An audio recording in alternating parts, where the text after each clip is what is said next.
지난 시간에 중소기업 진흥에 관한 법률에 따른 지도사회 업무와 또 다른 관계법령에 따른 지도사회 업무 그리고 기타 업무에 대한 내용을 전반적으로 말씀드렸습니다만, 이 시간에는 그 지도사회 업무 범위에 대한 것을 세부적인 내용에 대해서 검토해 보기로 하겠습니다. 먼저 지난번에 말씀드린 기업 진단 업무 중에서 진단자의 범위가 정해져 있지 않은 기업 진단 업무에 대해서 살펴보겠습니다. 첫 번째, 골재 채취업을 인허가를 내기 위해서는 자산평가액 보고서나 대차대조표를 작성해서 제출하도록 되어 있습니다.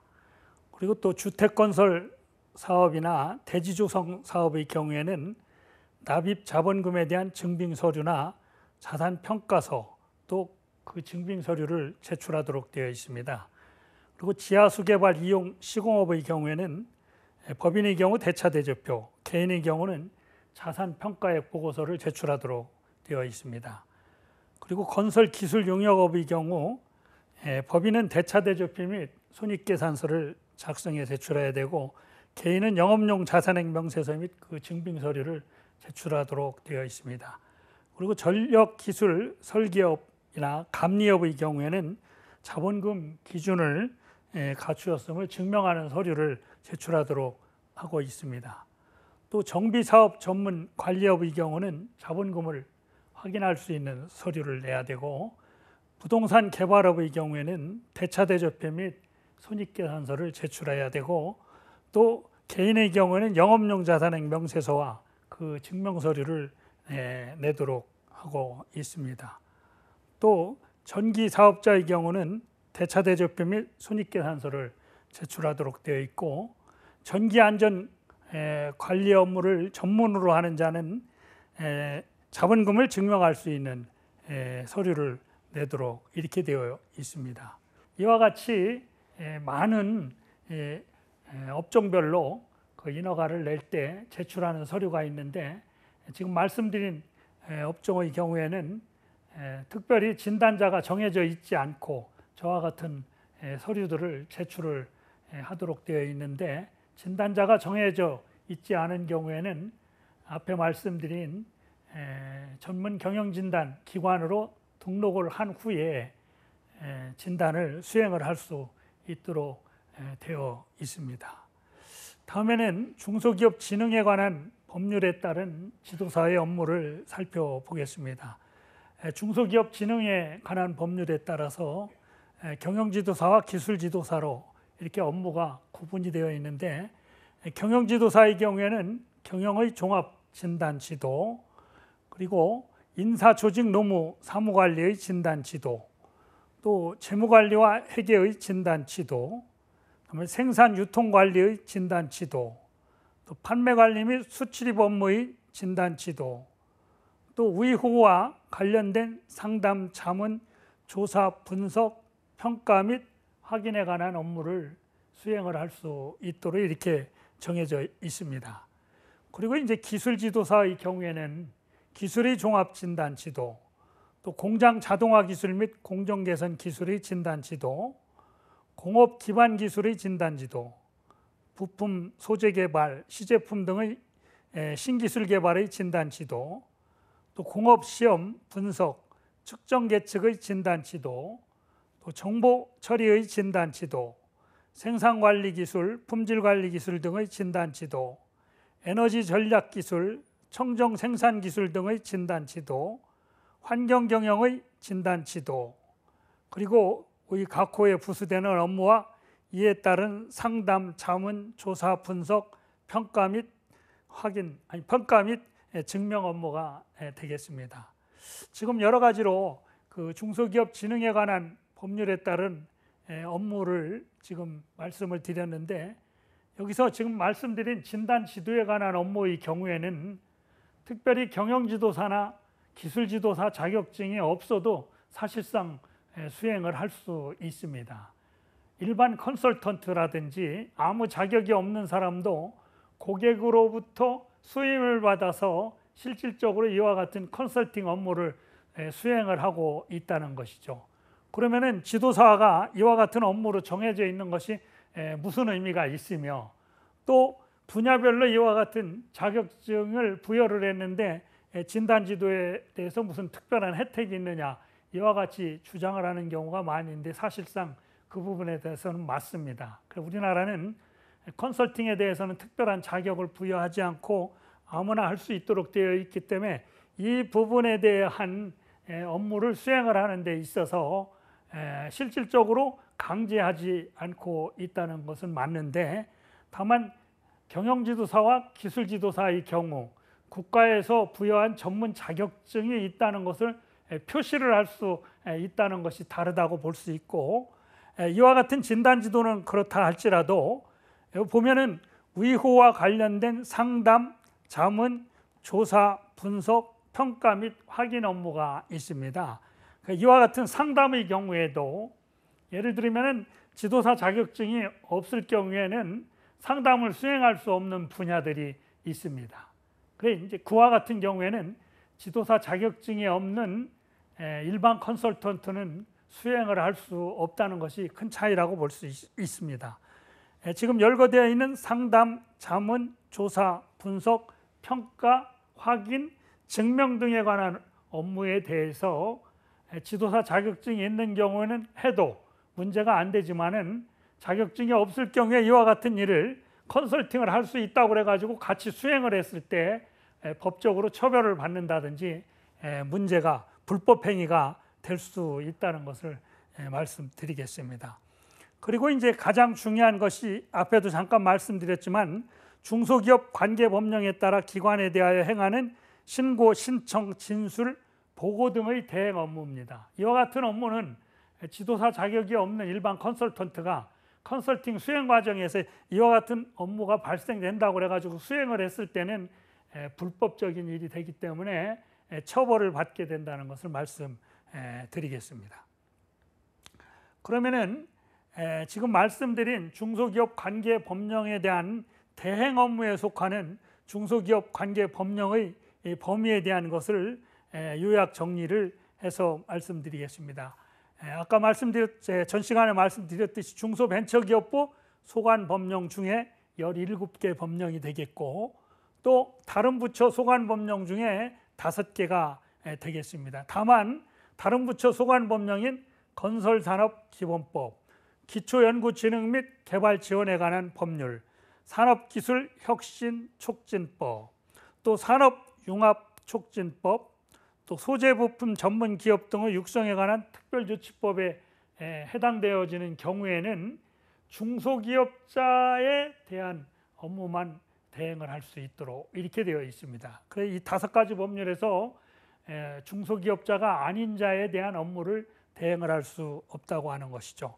그리고 이 22개의 법령과 이 22개 법령에 따른 하위 법령, 이 법령에 근거한 하위 법령도 대행 업무에 속하는 중소기업 관계 법령의 범위로 포함시킬 수 있다고 볼 수 있습니다. 그러면은 하위 법령에 해당되어지는 내용을 한번 보면서 실질적으로 어떤 업무가 수행이 되어질 수 있는지에 대한 것을 하나씩 한번 살펴보기로 하겠습니다.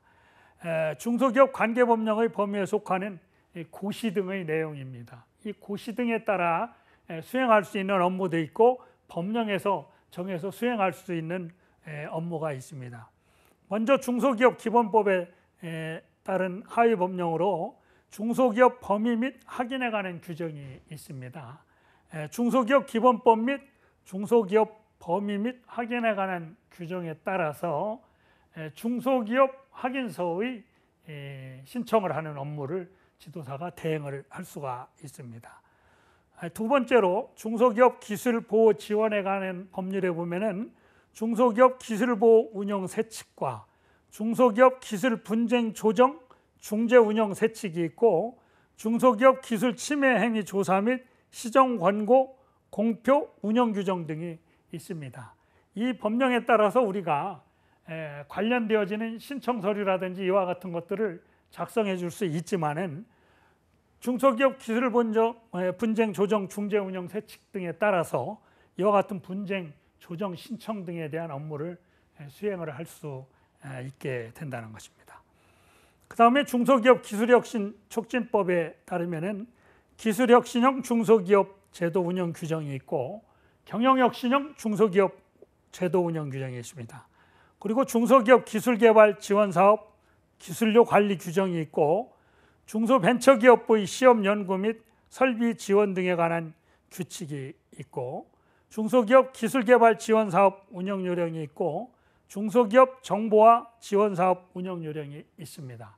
이와 같은 운영 규정 및 운영 요령에 따라서 신청할 수 있고 대행할 수 있는 많은 업무들이 있습니다. 가장 대표적인 것이 기술혁신형 중소기업 제도 운영 규정에 따른 이노비즈 기업을 신청을 한다든지, 그 다음에 경영혁신형 중소기업 제도 운영 규정에 따른 메인비즈 운영 규정의 메인비즈 기업 신청을 한다든지 이와 같은 업무를 할 수 있다는 것이죠. 그러면은 지금까지 우리가 많은 사람들이 잘못 알고 있는 것이 뭐냐면은 지도사 자격증이 없는 일반 컨설턴트가 이와 같은 업무를 대행을 했을 때 문제가 되느냐, 문제가 된다는 것이죠. 단 행정사 자격증이 있거나 변호사 자격증이 있는 컨설턴트는 관계가 없습니다. 그렇지 않고 이러한 자격증이 없는 무자격 컨설턴트가 이와 같은 업무를 수행을 할 경우에는 불법적인 행위가 된다는 것입니다. 다음은 중소기업 사업전환 촉진에 관한 특별법에 보면은 중소기업 사업전환 촉진 사업 운영 요령이 되겠습니다. 중소기업 사업전환 촉진에 관한 특별법과 이 운영 요령에 따른 업무는 중소기업 사업전환 신청 업무가 해당이 된다고 볼 수 있습니다. 다음은 중소기업 인력지원 특별법에 따르면은 인재 육성형 중소기업 지정제도 운영 요령이 있고 또 중소기업 근로자 간 성과 공유 확인 및 지원에 관한 고시가 있으며 고용 창출 지원 사업 시행 지침이 있고 중소기업 장기 근속자 주택 우선 공급에 관한 지침이 있고 중소기업 인력 지원 업무의 수탁 기관과 위탁 업무에 관한 지침이 있습니다. 그래 이와 같은 운영 요령과 지침에 따라서 예를 들어서 인재 육성원 중소기업 지정 신청을 한다. 이렇게 하면은 지도사가 할 수 있는 업무가 되겠습니다. 다음은 중소기업 제품 구매 촉진 및 판로 지원에 관한 법률에 따른 고시 등입니다. 이 고시 등을 살펴보면 초기 중견기업의 중소기업자 간 경쟁 입찰 참여 자격 확인 운영 요령이 있고 중소기업 제품 공공구매제도 운영 요령이 있습니다. 또 중소기업 기술개발 제품 우선 구매제도 운영 등에 관한 시행 세칙이 있고 중소기업자 간 경쟁 제품 직접 생산 확인 기준이 있고 중소기업자 간 경쟁 제품 중 물품의 구매에 관한 계약 이행 능력 심사 세부 기준이 있습니다. 그리고 중소기업 공동상표 지원 요령이 있습니다. 이와 같은 고시 등에 따른 지원 신청 등을 지도사가 수행할 수 있다는 겁니다. 가장 대표적인 것 중에 하나가 중소기업자 간 경쟁 제품 직접 생산 확인 기준 신청 같은 경우 지도사가 할 수 있다는 것입니다. 그리고 중소기업 진흥에 관한 법률에 보면은 사회적 책임 경영 중소기업 육성 기본 계획 있고 재해 중소기업 지원 지침이 있습니다. 그리고 중소기업 간 협업 지원 사업 운영 요령이 있고 중소기업 경영기술 지도 지침이 있습니다. 이와 같은 근거에 따른 지원 신청을 하는 것을 지도사가 수행을 할 수 있다고 보는 것입니다. 다음은 중소기업 창업지원법입니다. 중소기업 창업지원법에 따르면 중소기업 창업지원 업무 운영 규정이 있고 창업사업계획의 승인에 관한 통합 업무 처리 지침이 있습니다.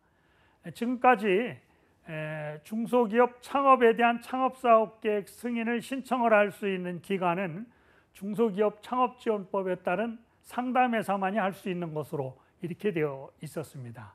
그러나 지도사의 업무 범위에 이와 같은 중소기업 창업지원법 및 중소기업 창업사업 창업지원 업무 운영 규정 등이 포함되어 있고, 또 중소기업 창업지원법에 따른 업무이기 때문에 지도사도 중소기업 창업사업계획 승인 신청 업무를 할 수 있다고 볼 수 있는 것입니다.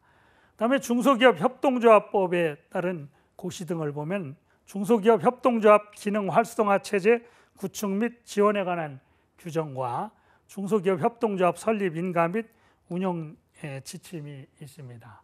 중소기업 협동조합법과 이와 같은 규정에 보면은 중소기업 협동조합이 신고, 신청, 그 다음에 제출하는 서류 등 관계되어지는 업무가 무수히 많습니다. 또한 조합의 종류도 무지 많이 있죠. 이와 같은 조합이 수행할 수 있는 수행하면서 제출하고 보고해야 되는 그와 같은 업무에 대해서 지도사가 대응을 할 수 있는 것입니다.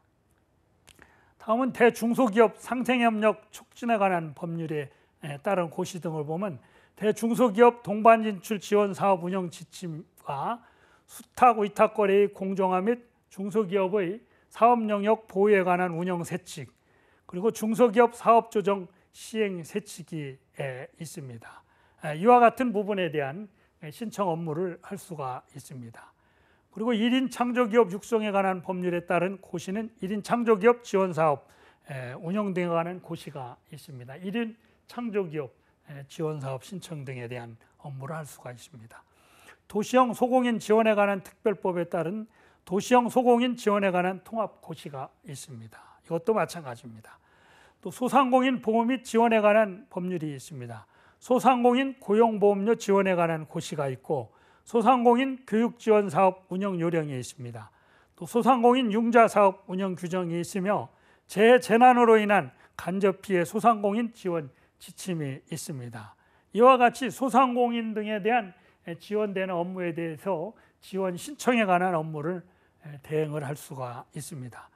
벤처기업 육성에 관한 특별조치법에 따른 고시를 보면 벤처기업 확인 요령이 있고 벤처기업 주식교환 확인 요령이 있습니다. 그리고 신기술 창업 집적 지역 지정 및 운영 요령이 있습니다. 우리에게 가장 많이 또 활용되고 있고 이용되는 것이 벤처기업 확인 요령에 따른 벤처기업 확인 신청 업무입니다. 이와 같은 신청 업무를 그동안 자격이 없는 컨설턴트들이 무작위로 그냥 막 신청을 해주는 일이 있었는데, 사실상 이게 불법적인 행위가 된다는 것입니다. 그러나 지도사는 이와 같은 업무를 수행을 해줄 수 있습니다. 그리고 이제 여성기업 지원에 관한 법률과 장애인기업 활동 촉진법에 따르면은 여성기업 확인 요령과 장애인기업 확인 요령이 있습니다. 여성기업의 확인 신청과 장애인기업의 확인 신청을 할 수가 있습니다. 다음은 전통시장 및 상점과 육성을 위한 특별법에 따르면은 전통시장 및 상점과 경영현대화 촉진사업 관리 지침과 전통시장 및 상점과 시설현대화 사업 운영 지침이 있습니다. 전통시장 인정 신청을 하는 문제도 대응을 할 수 있고, 지금 여기에 나와 있는 촉진사업이나 또 현대화 사업 등에 대한 신청 업무, 관련되는 업무를 수행을 할 수가 있습니다. 그리고 건설산업 기본법에 따르면 건설업 관리 규정이 있습니다. 건설산업 기본법에 따른 건설업의 합병 등에 관한 업무, 폐업 신고에 관한 업무들을 할 수 있도록 하고 있습니다. 산업기술혁신촉진법에 보면은 신기술 신제품 통합 인증 요령과 신기술 인증제도 운영 요령이 있습니다. 신기술 신제품 인증 신청이라든지 신기술 인증제도에 따른 신기술 인증 신청, 이와 같은 것들을 수행할 수 있습니다. 산업융합촉진법에 따른 산업융합 신제품의 적합성 인증 운영 요령이 있습니다. 이것도 적합성 인증 신청을 할 수 있습니다. 소재부품 전문기업 등의 육성에 관한 특별조치법에 따른 소재부품 전문기업 확인 요령 등, 이와 같은 부분이 저희가 할 수 있습니다. 또 우리가 진행하는 내용 중에 가장 많은 것 중에 하나가 보면은 기업 부설 연구소와 연구개발 전담부서 신청하는 것이죠. 이 부분에 대한 것도 지도사가 할 수 있고 또 무자격 컨설턴트가 했을 때는 법적으로 제재를 받을 수가 있다는 것입니다.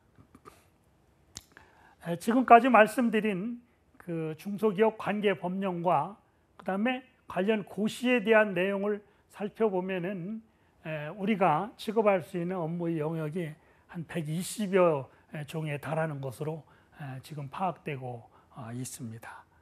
다음은 중소기업 경영기술 지도 지침 중 지도 관련 내용에 대해서 살펴보겠습니다. 지도 분야별로 그 지도 분야에 따른 진단 지도를 할 수 있는 내용을 구체적으로 지금 열고 해놓고 있습니다. 인사조직 노무 사무관리의 경우는 임용 및 승진, 직무 분석, 급여, 노사관계, 교육훈련, 복리후생, 문서관리, 사무의 표준화 및 기타 이와 관련 사항 이렇게 되어 있죠. 물론 이 부분이 아닌 부분도 할 수 있는데 실질적으로 우리가 어떤 일을 하느냐에 대해서 좀 다툼과 분쟁의 대상이 되는 내용이 있기 때문에 이제 보다 세부적으로 정리해 놓고 있는 것입니다. 재무관리 및 회계 분야의 경우는 재무제표의 작성 방법, 자본의 조달과 운용, 원가 및 손익분석 기법, 회계장부 작성, 기장 방법, 세무회계 및 기타 이와 관련 사항 이와 같은 부분에 대해서 우리가 진단 지도를 할 수 있도록 되어 있다는 것입니다. 그러면은 지도 실시기관과 경영지도사 및 기술지도사가 지도 대상 기업에 대한 지도를 어떤 식으로 할 것이냐 하는 것이죠. 첫째 진단입니다. 진단은 경영 및 기술 분야에 대한 현황과 문제점을 분석을 하는 것입니다. 그리고 문제점 해결을 위한 지도 실시 계획을 수립하고 지도 신청 업체와 협의를 해가지고 지도 범위를 결정을 하는 것이죠. 그리고 지도의 방법은 인터넷, 정보통신수단의 활용 및 현장 지도를 통해서 문제점을 실질적으로 해결을 해주는 것이 되겠습니다. 그리고 지도가 완료되었을 경우에는 진단 지도 실시 결과를 작성해서 비치를 하고 또 이행 권고사항의 이행 여부 확인 및 문제점 파악과 개선 사항을 마련하고 진단 지도 성과의 분석 및 평가를 하셔야 합니다. 그 다음에 지도 비용의 결정입니다. 지도 비용은 각 지도 실시기관 또는 등록한 지도사가 따로 정하는 바에 의한다 이렇게 되어 있는데 이것은 무슨 지도 비용이나 이런 것들이 뭐 협정에 의해서 정해져 있거나 그렇지는 않습니다. 그래서 사실상 지도 대상 기관과 이렇게 서로 협의에 의해서 결정을 하여야 합니다. 다만 정부 지원 지도 실시를 하는 경우에는 정부에서 정한 금액 이상을 초과하지는 못하는 것으로 이렇게 되어 있습니다. 그다음에 이제 그 지도사 자격시험 실시기관 등의 지정에 관한 내용입니다. 법에서는 이렇게 정할 수 있는 기관만 정해놨는데 구체적으로 어떤 기관이 시행을 할 것이냐에 관한 문제를 지금 이 지침에서 정하고 있습니다. 먼저 지도사 등록 및 갱신 등록 신청자에 대한 지도사의 자격 요건 해당 여부와 지도 실적의 유무 및 교육 이수 여부를 검토 확인하는 것은 한국경영기술지도사회가 하도록 이렇게 정해놓고 있습니다. 그리고 시험 실시기관, 지도사 1, 2차 시험에 대한 실시는 한국산업인력공단에서 실시하도록 이렇게 하고 있습니다. 그리고 지도사 양성과정과 지도사 실무수습 및 지도사 보수교육 실시 주관기관은 중소벤처기업진흥공단과 지도사회로 하도록 이렇게 정하고 있습니다. 다음은 중소기업 상담회사의 업무에 대해서 살펴보겠습니다. 중소기업 상담회사를 운영하고자 하는 경우 지원을 받으려면 중소벤처기업부 장관에게 등록을 하도록 되어 있고 중소기업 상담회사의 사업은 중소기업의 사업성 평가와 중소기업에 대한 중소기업의 경영 및 기술 향상을 위한 용역, 또 중소기업에 대한 사업의 알선, 중소기업에 대한 자금 조달 운영에 대한 자문 및 대행, 그다음에 창업 절차의 대행, 그리고 창업보육센터의 설립 운영에 대한 자문, 1부터 6까지 사업에 딸린 사업으로서 중소기업 청장이 정하는 사업. 이 상담회사의 사업에 관한 것도 일반적으로는 대부분이 굳이 상담회사가 아니라고 하더라도 할 수 있도록 되어 있습니다. 다만 중소기업에 대한 사업의 알선이나 중소기업에 대한 자금 조달 운용에 대한 자문 및 대행, 그 다음에 창업 절차의 대행은 상담회사가 아니면 할 수 없습니다. 이제 이와 같은 상담회사의 업무에 해당되어지는 부분을 하기 위해서는 지도사가 상담회사를 설립을 해서 이와 같은 지원 활동을 할 수 있는 것입니다. 그리고 창업 절차의 대행에 관한 용역을 제공하였을 때 부가가치세가 면세를 받을 수 있는, 부가가치세 면세가 되는 기관은 중소기업 상담회사만 면세를 받을 수 있도록 이렇게 규정되어 있습니다. 상담회사 이외의 지도사나 기관이 창업 절차 대행 용역을 하고 보수를 받았다 그러면 부가가치세가 과세 대상이 되는 것입니다. 지금까지 중소기업 진흥에 관한 법률에 따른 지도사의 업무와 또 다른 법령에 따른 지도사의 업무, 그리고 또 그 관계 법령의 하위 법령에 따른 지도사의 업무에 대한 내용을 세부적으로 말씀드렸습니다. 이 시간에는 여기까지 하겠습니다. 감사합니다.